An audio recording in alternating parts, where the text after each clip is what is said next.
In the last class, we saw how to compound. That is, if you're going to invest 100 rupees for 3 years at a rate of 10%, how it gets compounded year after year. And you saw the example of having 100 rupees today and you're going to invest it at 10%. So after 1 year, you'll get 10 rupees as interest and your amount becomes 110. And then again, you're going to invest that rupees 110 and you'll get a interest of rupees 11 and amount becomes 121. And again on the third year, you'll invest 121 and you'll get an interest of 12.1 and your amount becomes 133.1. So that is how your 100 rupees got compounded after 3 years if the interest was 10%. So instead of doing the step-by-step method, you can directly use a formula, right? And we also saw the formula. The formula to calculate the future value for n number of years is equal to present value into 1 plus r whole raised to n, where r is the rate of interest, n is the life of the investment, and if you club this 1 plus r whole raised to n, it is actually the future value of interest factor. You have a table in the back of your textbook which will give you the direct values of 1 plus r whole raised to n. So this is how we use the formula directly to find the future value for compounding. That is how we use the method of compounding to find the future value from present value. So the opposite of compounding is called discounting. That is to find the present value from future value. So if we take the earlier example itself, we saw that when we invest 100 rupees, we get 110 after 1 year. So what will be the opposite? Rupees 110 after 1 year is equal to rupees 100 today. Similarly, when you invest 100 rupees for 2 years, it becomes 121. So the opposite is rupees 121 after 2 years is equal to rupees 100 today. And similarly, rupees 133.1 after 3 years is equal to rupees 100 today. If we had invested it at, all these were examples, if we had invested it at 10%. So we'll see the same thing in a different way to understand present value. It is rupees 100. ഒരു വർഷം കഴിയുമ്പോൾ it becomes rupees 110, right? അതായത് rupees 110 after 1 year is equal to rupees 100 today. അല്ലേ? So similarly, you're going to find it for rupee 1, how it will be. Rupee 1 after 1 year is equal to 0.909 today. That is 100 divided by 110. Again, rupees 121 after 2 years is equal to rupees 100 today. അതായത് ഇന്ന് നമ്മൾ 100 രൂപ ഇടുമ്പോൾ after 2 years it becomes 121, right?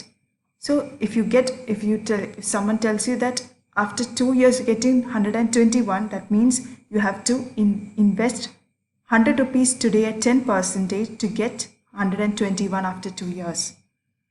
So that means if you're getting 1 rupee after 2 years, it means it is 0.826 rupee today. How do you get that amount? 100 divided by 121. Again, if someone tells you that after 3 years, I'll give you 133.1 if the interest was 10%, that means you have to invest today 100 rupees and it compounds after 3 years at 10% and you're getting 131.1. So if someone tells you similarly that I'll give you 1 rupee after 3 years, that means what is the value of 1 rupee today? It is 100 divided by 133.1. That is 0.751 today. So if you invest 0.75 today at 10%, you will get rupee 1 after 3 years. So here we were learning how to find the present value from future value. Here we assumed that the rate of return is 10% and we got the discounting factors 0.909, 0.826, 0.751, and so on we can find. So here we found the present value of future sums, right? Future, we assume that if it was 1 rupee, how to discount it. All right, here 0.909, 0.826 and 0.751 are of 1, 2 and 3 years respectively. And these are the discounting factors. So when we multiply the future sum with this discount factor, we'll get the present value. So thus money has the ability to multiply by the passage of time, right? And this function of money is called time value of money. So always remember the concept that rupee 1 in the future is worth less than rupee 1 today. And that is what time value of money is all about. So for calculating the present value from such future cash flows, you can use these discounting factors which are available in the discounting tables, where you will find the period and the rate of return. And after finding the appropriate discounting factor, you can multiply it with the future sum and you will get the present value. These discounting factors are also available in the discounting tables behind the textbook.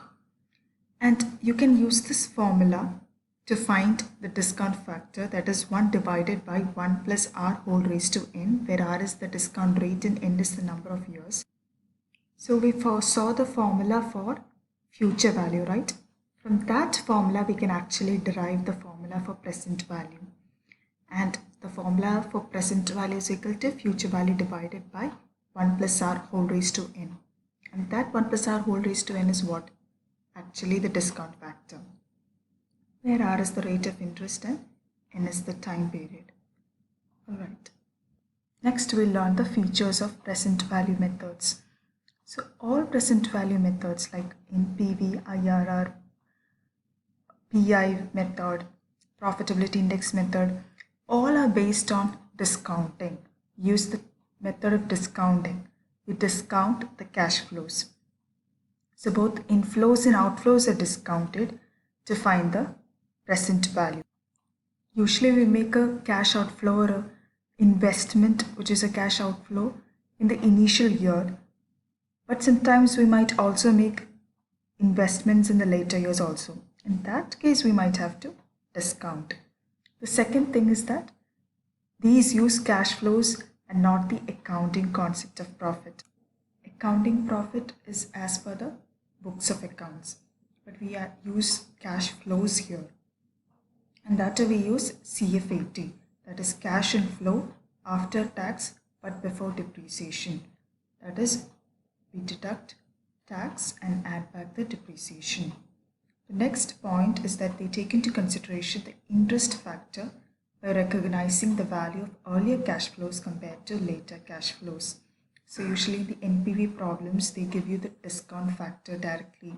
But how do they actually come to that factor is by considering the early cash flows.